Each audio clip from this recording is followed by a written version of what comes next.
പണ്ടുള്ള പ്രൊഡ്യൂസേഴ്സ് പറഞ്ഞാൽ വീട്ടിൽ വെച്ച് കഷ്ടപ്പെട്ടാണ് പ്രൊഡ്യൂസ് ചെയ്തുകൊണ്ടിരുന്നത്. ഓ, അപ്പൊ കുത്തുവാള എടുത്താലേ സിനിമ വിജയിക്കുന്നതാണോ പറയുന്നത്? പടം തിയേറ്ററിൽ ഓടണമെന്ന് ബന്ധമില്ല, തിയേറ്ററിൽ ഓടണമെന്ന് ബന്ധമില്ല. ഒരുപാട് രീതിയിൽ കാശ് കിട്ടുന്നുണ്ട്, തിയേറ്ററിൽ ഓടാതെയും കാശ് കിട്ടുന്നുണ്ട്. ആയിരക്കണക്കിന് ആൾക്കാരുടെ ക്യാമറാമാൻ, അവർക്ക് എന്ത് കിട്ടുന്നു? ഈ ലൈറ്റ് ബോയ്സ് അങ്ങനത്തെ ആൾക്കാർക്ക് എന്ത് കിട്ടുന്നു? 1000 ആൾക്കാരെങ്കിലും ഒരു സിനിമയിൽ, മിനിമം 500 ആൾക്കാരെങ്കിലും ഒരു സിനിമയിൽ വർക്ക് ചെയ്യുന്നുണ്ടാവും അല്ലേ? അവർക്കെല്ലാം എന്ത് കിട്ടുന്നു പറഞ്ഞാൽ അവർക്ക് ഫെയിമും കിട്ടുന്നില്ല. ഇവിടെ ആക്ടേഴ്സും ആക്ട്രസ്മാരാണ് എല്ലാം കൊണ്ടുപോകുന്നത്, മണിയും ഫെയിമും. സൗണ്ട് എഞ്ചിനീയർ, എഡിറ്റേഴ്സ്, എത്ര പേര് പറഞ്ഞു അവരൊന്നും അറിയപ്പെടുന്നുമില്ല. അവർക്ക് കിട്ടുന്ന കാശും വളരെ കുറവാണ്. അവരറിയപ്പെടാൻ വേണ്ടി അവർ നടിക്കാൻ വരുന്നില്ല, അവർ അറിയപ്പെട്ട. ഇപ്പൊ റസൂൽ ബുക്കിന്റെ സൗണ്ട് വാളാണ് വിളിച്ചോണ്ടിരുന്നത്. റസൂൽ ബുക്കിക്ക് അവിടെ എപ്പോഴും ഫേമസ് ആയി വരുന്നത് ആക്ടേഴ്സോ ആക്ട്രസ്മാർക്ക് കിട്ടുന്ന പോപ്പുലാരിറ്റിയോ മണിയോ വേറെ ആർക്കും കിട്ടില്ല. കാരണം അവരെയാണ് ആൾക്കാർ കാണുന്നത്. അതൊരു തലവല്ലേ, ആക്ടേഴ്സ് ആൻഡ് ആക്ട്രസ്.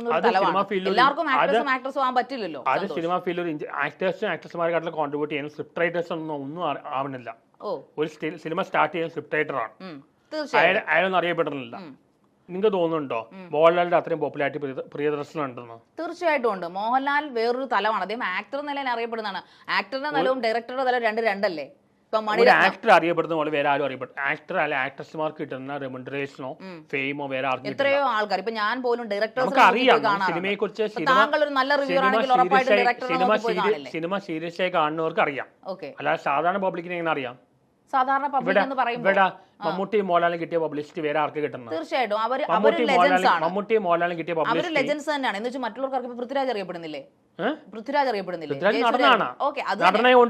നടൻ എന്ന് പറയുന്ന അല്ലെങ്കിൽ നടി എന്ന് പറയുന്ന ഒരു വിങ് ആണ്, ഒരു സിനിമയുടെ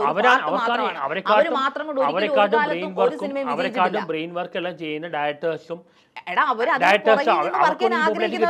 അതുകൊണ്ടാണ് അവർ ഫെയിം എന്ന് ആഗ്രഹിക്കാത്തത്. അവരൊരിക്കലും ലൈംലൈറ്റിന്റെ ഫ്രണ്ടിലേക്ക് വരാൻ ആഗ്രഹിക്കുന്നില്ല. അത് പറയാൻ പറ്റില്ല.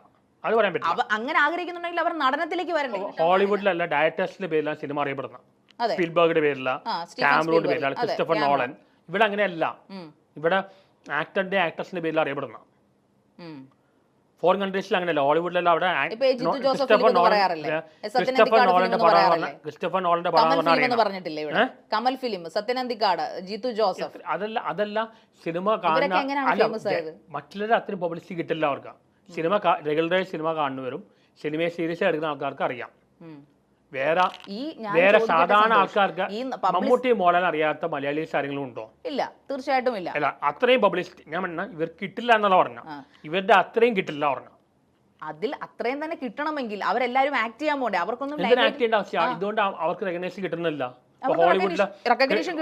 ക്രിസ്റ്റഫർ നോളൻ, സിനിമ അറിയപ്പെടുന്ന ജെയിംസ് കാമറൂണിന്റെ പേരിലും ക്രിസ്റ്റഫർ നോളന്റെ പേരിലും സ്പിൽബർഗിന്റെ പേരിലും. മലയാള സിനിമയാണ്, ഇത് കോളിവുഡ് അല്ലേ? ആയിക്കോട്ടെ, ഇവിടുത്തെ കുഴപ്പമാണ് ഇവിടെ എല്ലാ ക്രെഡിറ്റ്സും എല്ലാം കൊണ്ടുപോകുന്ന ആക്ടേഴ്സും ആക്ട്രസ്മാരുമാണ്. ഞാൻ കേട്ടിട്ട് മമ്മൂട്ടി ആക്ടിങ് മാത്രമേ ചെയ്തിട്ടുള്ളൂ, വേറെ ഒന്നും ചെയ്തിട്ടില്ല. പക്ഷെ ജോൺ പാടിയിട്ടുണ്ട്, പാട്ട് പാടിയിട്ടില്ല. അതല്ലേ വരെ ചെറുതായിട്ട്. പുള്ളിക്ക് ഒരുപാട് ലിമിറ്റേഷൻ, പാട്ട് പാടാനോ ഡാൻസ് കളിക്കാനോ പുള്ളിക്ക് പറ്റില്ല.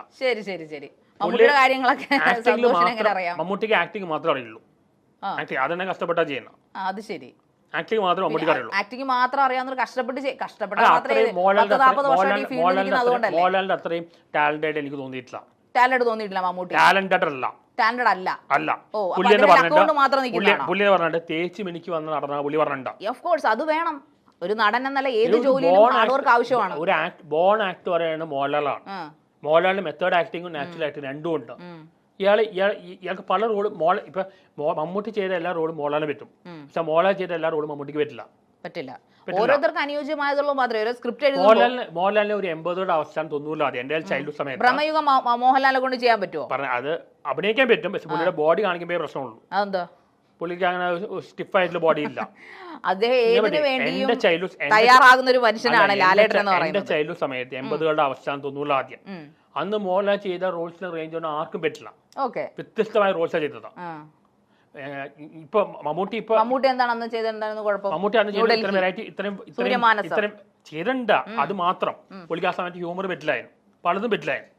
ഓരോരുത്തർക്ക് പറ്റുന്നതല്ലേ ഏറ്റവും വേഴ്സറ്റാലിറ്റി. എന്ത് റോളും ചെയ്തൊരു മോഹൻലാലാണ് ആ സമയത്ത്. എന്ത് റോൾ കൊടുത്താലും ചെയ്യുന്ന പുള്ളിയുടെ റേഞ്ച് വളരെ ഹൈ ആയി. എന്ത് റോൾ കൊടുത്താൽ വിളിച്ചു. താങ്കൾ തന്നെ പറയുന്നു മോഹൻലാൽ നാച്ചുറൽ ആക്ടർ ആണെന്ന് പറയുന്നു. നാച്ചുറലും ആണ്, മെത്തേഡും ആണ്. മെത്തേഡ് പ്രിപ്പയർ ചെയ്യുന്ന സ്ഥലത്ത് പ്രിപ്പയർ ചെയ്യും, അല്ലാത്ത സ്ഥലത്ത് നാച്ചുറൽ. എന്നാലും രണ്ടുപേരും കൂടെ രണ്ട് ത്രാസിലിരുത്തിയാൽ രണ്ടുപേരും ഒരുപോലെയാണ്. ഇപ്പൊ ഏറ്റവും ബെസ്റ്റ് പടങ്ങൾ മമ്മൂട്ടിയിൽ വരുന്നില്ലേ? മമ്മൂട്ടിയുടെ ഏറ്റവും ബെസ്റ്റ് ടൈം ഇപ്പോഴാണ്. അപ്പൊ നേരത്തെ ഒന്നും ബാഡ് ടൈംസ് ആയിരുന്നു. ബാഡ് ടൈം നല്ല, ഇപ്പൊ ഏറ്റവും ബെസ്റ്റ് ടൈം ഇപ്പോഴാണ്. അത് മെയിൻലി സ്ക്രിപ്റ്റ് സെലക്ഷൻ കൊണ്ടാണ്. നല്ല സ്ക്രിപ്റ്റ്. അദ്ദേഹത്തിന്റെ ആക്ഷൻ രംഗങ്ങളോ അല്ലെങ്കിൽ ആക്ടിങ്ങോ കൊണ്ടല്ല, സ്ക്രിപ്റ്റ് കൊണ്ട് മാത്രമാണോ? അല്ല, പുള്ളി ഒരു റോഷാക്ക്, ഭ്രമയുഗം, ഇതൊക്കെ ആക്ഷൻ തന്നെ വേണ്ടേ? അല്ല, സ്ക്രിപ്റ്റ് നല്ല സ്ക്രിപ്റ്റ് ചൂസ് ചെയ്ത പുള്ളി. നല്ല പുള്ളി വെള്ളിത്തിരയിൽ അഭിനയിച്ച് പ്രതിഫലിപ്പിക്കണ്ടേ സന്തോഷ്? ഭാവ അഭിനയത്തിൽ കാര്യത്തില് മോഹൻലാൽ തന്നെയാ മുന്നില്ല. മമ്മൂട്ടിക്ക് സ്ലാങ്, ഭ്രമയുഗത്തിൽ കൂടുതലും ഭാവാഭിനയമാണ്. ഭാവാഭിനയം ഇല്ലായിരിക്കും ഭ്രമയുഗം പാളിപ്പോയനെ. ഭാവാഭിനയത്തിലെ ഏറ്റവും മുമ്പിൽ മോഹൻലാൽ തന്നെയാണ്. ഈ സ്ലാങ്, പിന്നെ മറ്റേ പൗരുഷ ശബ്ദം, ഇതിലെല്ലാം മമ്മൂട്ടി. ഒരു പാതിരാ കൊലപാതകം, അതിനകത്ത് മമ്മൂട്ടി എത്ര റോളിൽ അഭിനയിച്ചു, എന്തെല്ലാം വേഷങ്ങളിൽ അഭിനയിച്ചു. മമ്മൂട്ടിക്ക് പല മോഹൻലാൽ ചെയ്തിട്ടുണ്ട്, അങ്ങനത്തെ റോൾ പലരും ചെയ്യുന്നുണ്ട്. പിന്നെ എന്തുകൊണ്ട് മമ്മൂട്ടിക്ക് പറ്റത്തില്ല എന്ന് പറയുന്നത്? അദ്ദേഹം ഒരു കിലുക്കം പോലെ മൂവിയോ സ്പടികം പോലെ മൂവി ചെയ്യാൻ പറ്റുമോ? അത് അദ്ദേഹത്തിന്റെ ജോണർ അല്ല. അദ്ദേഹം പപ്പയുടെ സ്വത്ത് അപ്പൂസ് ചെയ്ത് തമാശകൾ ചെയ്തു. പറഞ്ഞെന്താണ്, മമ്മൂട്ടി ചെയ്ത എല്ലാ റോളും മോഹൻലാലിന് പറ്റും, പക്ഷെ മോഹൻലാൽ ചെയ്ത എല്ലാ റോളും മമ്മൂട്ടിക്ക് പറ്റില്ല. അതിപ്പോ പറയാനൊന്നും പറ്റില്ല. മോഹൻലാലിന്റെ റേഞ്ച് മമ്മൂട്ടിക്ക് ഇല്ല. അതാ ഞാൻ ചോദിച്ചത്. മമ്മൂട്ടിയുടെ ഭ്രമയുഗം മോഹൻലാൽ അഭിനയിച്ച, മമ്മൂട്ടിയുടെ റോഷാക്ക് മോഹൻലാൽ അഭിനയിച്ച, മമ്മൂട്ടിയുടെ പൊന്തമാട മോഹൻലാൽ അഭിനയിച്ച എന്ത് സംഭവിക്കും? മോഹൻലാലും മമ്മൂട്ടിയും കമ്പയർ ചെയ്താ, ഇനിയിപ്പോ അഭിനയിപ്പിച്ച് നോക്കണം. ഞാൻ പറയട്ടെ, മോഹൻലാലും മമ്മൂട്ടിയും കമ്പയർ ചെയ്താ ആസ് ആൻ ആക്ടർ ആണെങ്കിലും പ്രൊഫഷണൽ ഡെഡിക്കേഷൻ ആണെങ്കിലും മോഹൻലാൽ തന്നെയാണ് മുന്നിൽ.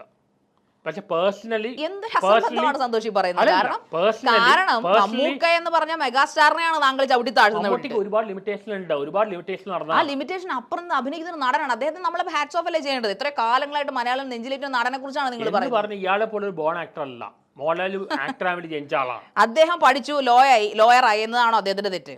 പഠനം ഒരു തെറ്റാണ്. നാച്ചുറൽ ആയിട്ട് ഒരു ആക്ടിംഗ് ടാലന്റ് ഇല്ല. പുള്ളി തേച്ച് മിനിക്ക് പുള്ളിയുടെ മെത്തേഡ് ആക്ടിങ് മാത്രമേ പുള്ളിക്ക് പറ്റുള്ളൂ. പുള്ളി രാജമാണിക്കും പോലും മെത്തേഡ് ആക്ടിംഗ് ചെയ്താൽ, മമ്മൂട്ടിക്ക് മെത്തേഡ് ആക്ടിങ് മാത്രമേ പറ്റുള്ളൂ. മോഹൻലാലിന് മെത്തേഡും പറ്റും, നാച്ചുറലും പറ്റും. മെത്തേഡ് ആക്ടിങ് ആർക്ക് വേണം ചെയ്യാം. ഞാൻ വിചാരിച്ചു എനിക്കൊരു മെത്തേഡ് ആക്ടർ ആവാം. താങ്കളുടെ ഷോർട്ട് ഫിലിം കണ്ടപ്പോൾ എനിക്ക് മനസ്സിലായി. മെത്തേഡ് ആക്ടിംഗ് കാണിച്ച എനിക്ക് ആവാം. മറ്റേ എനിക്ക് ആക്ടിങ് താല്പര്യമില്ലാത്തതുകൊണ്ടാണ് ഞാൻ ആ പ്രോസസ് എൻജോയ് ചെയ്യുന്നില്ല. ഇപ്പൊ നേരിൽ തന്നെ അവിടെ പലരും പറഞ്ഞിട്ടുണ്ട് വേറെ മെത്തേഡ് ആക്ടിങ് ആർക്ക് വേണം ചെയ്യാം. ഇപ്പൊ ഹോളിവുഡിലെ മിക്ക നടന്മാർ 2 വർഷം കഥാപാത്രമായി മാറി. കമൽഹാസൻ ചെയ്യുന്ന അതാണ്. ഇപ്പോഴത്തെ എമർജിങ് ആക്ടർ ഫഹദ് ഫാസിൽ, എല്ലാവരും ഇവർ 98% ആക്ടേഴ്സും മെത്തേഡ് ആക്ടിങ് ആണ്.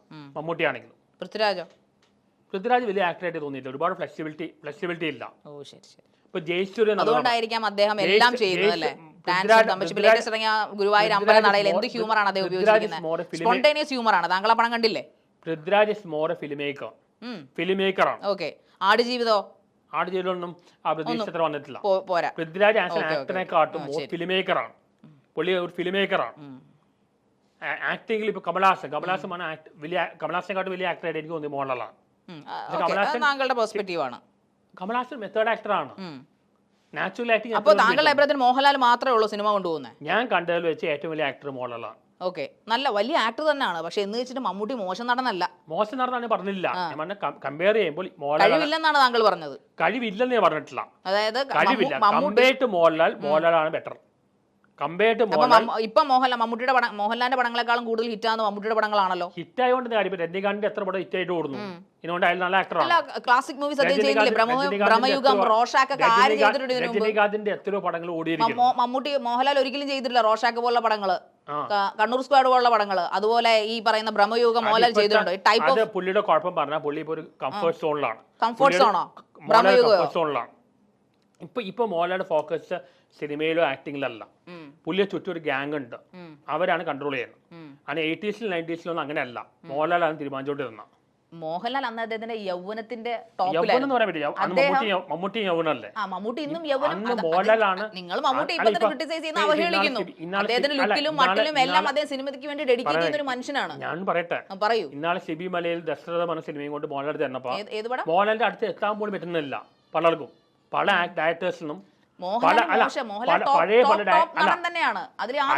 പുള്ളി ഇപ്പൊ മാസ് ഫിലിംസാ മെയിൻലി ചെയ്യുന്ന. ഇപ്പൊ മാസ് ഫിലിംസാ ചെയ്യുന്ന. ഇപ്പൊ പല ഡയറക്ടേഴ്സിനും മോഹൻലാലിന്റെ അടുത്ത് കൂടെ എത്താൻ പറ്റുന്നില്ല. It's not approachable. കാരണം ചുറ്റും ഒരു ഗ്യാങ് ഉണ്ട്, അവരാണ് കൺട്രോൾ ചെയ്യാൻ. ഇവിടെ തന്മാത്രം എന്ന സിനിമ ആദ്യം ബ്ലസ്സി മോഹൻലാൽ വന്നപ്പോ മോഹൻലാൽ ചുറ്റിലെ ആൾക്കാർ പറഞ്ഞു ചെയ്യാൻ പറ്റില്ല. പിന്നീട് മോഹൻലാൽ പിന്നെ എങ്ങനെയോ കണ്ടു, ബ്ലസ്സിൽ കണ്ടപ്പോഴാണ് ഷിഫ്റ്റ് വെച്ച് പുള്ളി പറഞ്ഞു ചെയ്യാന്ന് പറഞ്ഞു. ശ്രീനിവാസൻ മോഹൻലാലിനെ കളിയാക്കി പോലെ പറഞ്ഞില്ലേ, കുറെ സത്യം തന്നെയാണ്, കുറെ സത്യം തന്നെയാണ്. പുള്ളിയെ ചുറ്റുള്ള ഗ്യാങ് ആണ് പുള്ളി നശിപ്പിക്കുന്നത്. അല്ലെങ്കിൽ മോഹൻലാൽ ഇപ്പോഴും നല്ല റോൾസ് കിട്ടിയാണ്. അതിൻ്റെ ഇടയ്ക്ക് പോയി ബോട്ടോക്സ് ഇഞ്ചക്ഷൻ ചെയ്ത് പ്രശ്നം ഉണ്ടാക്കി. പുള്ളിക്ക് ആകെ പറയാവുന്ന ഭാവാഭിനയമാണ്, അതാ കൂട്ടി കളഞ്ഞിരിക്കുന്നത്. താങ്കളുടെ ഇനി ലൈഫിലേക്ക് നമുക്ക് തിരിച്ചു വരാം. നമ്മൾ ഇത്രയും നേരം സിനിമ വിശേഷങ്ങളും സിനിമയുടെ താങ്കളുടെ പെർസ്പെക്റ്റീവും ഒക്കെയാണല്ലോ നമ്മൾ സംസാരിച്ചത്. അപ്പോൾ ആസ് എ പേഴ്സൺ എന്ന നിലയിൽ താങ്കൾ ഇനി എന്തെങ്കിലും മാറ്റം വരുത്താൻ ആഗ്രഹം, അത് ഇതിലും താഴേക്ക് പോവുമോ താങ്കളുടെ രീതികളൊക്കെ?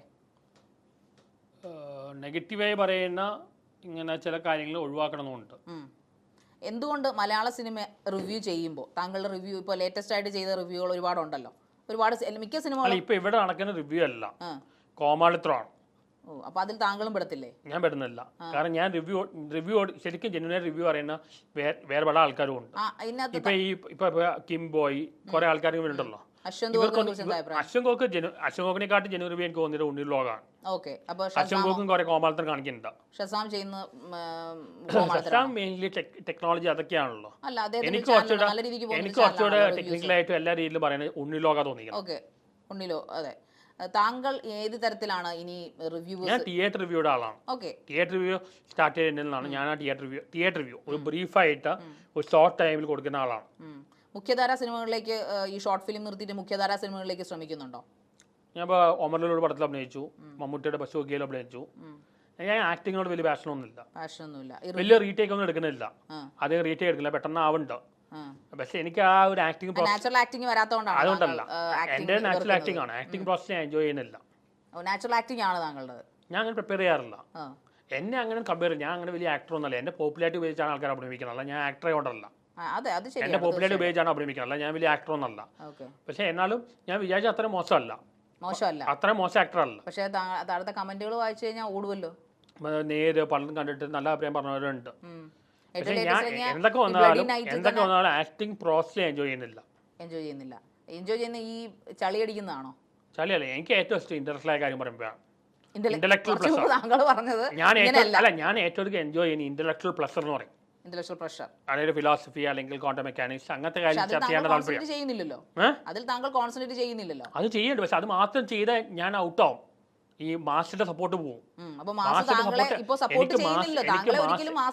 എനിക്ക് മാസിന്റെ ക്ലാസിന്റെ രണ്ടുപേരും സപ്പോർട്ട് വേണം. ഇപ്പൊ ഞാൻ എപ്പോഴും രണ്ട് മെയിൻറ്റെയിൻ ചെയ്ത് പോകണം. ബാഡ് ഫെയിം എന്നല്ല, താങ്കൾക്ക് ഇപ്പൊ കിട്ടിക്കൊണ്ടിരിക്കുന്നത് എന്ന് ഞാൻ പറഞ്ഞാൽ താങ്കൾക്ക് നിഷേധിക്കാനാവോ? അത് കുറെ മീഡിയ മാനിപ്പുലേറ്റ് ചെയ്യാനാണ്. നമ്മള് ഞാനിപ്പോ എന്റെ ഫേസ്ബുക്കിലും യൂട്യൂബിലും എന്തൊക്കെ കാര്യം പറയുന്നു. ഈ ഹണി റോസിലെ ഏറ്റവും കൂടുതൽ പബ്ലിസിറ്റി കിട്ടുന്നതാണ് ഹണി റോസിനെ കുറിച്ച് പറഞ്ഞ കാര്യവും ഐസൊലേഷനെ കുറിച്ച് പറഞ്ഞ കാര്യമൊക്കെയാണ്. എന്തുകൊണ്ട് ഞാൻ എന്തുകൊണ്ട് ക്വാണ്ടം മെക്കാനിക്സിനെ കുറിച്ച് സദ്ഗുരു മോശമാണ്, എന്തുകൊണ്ട് ഞാൻ ക്വാണ്ടം മെക്കാനിക്സും ഫിലോസഫിയിൽ പറയുന്നത് അതുകൊണ്ട് വൈറലാവുന്നല്ലോ? അത് വൈറലാവില്ല, അങ്ങനത്തെ കാര്യം വൈറലാവില്ല.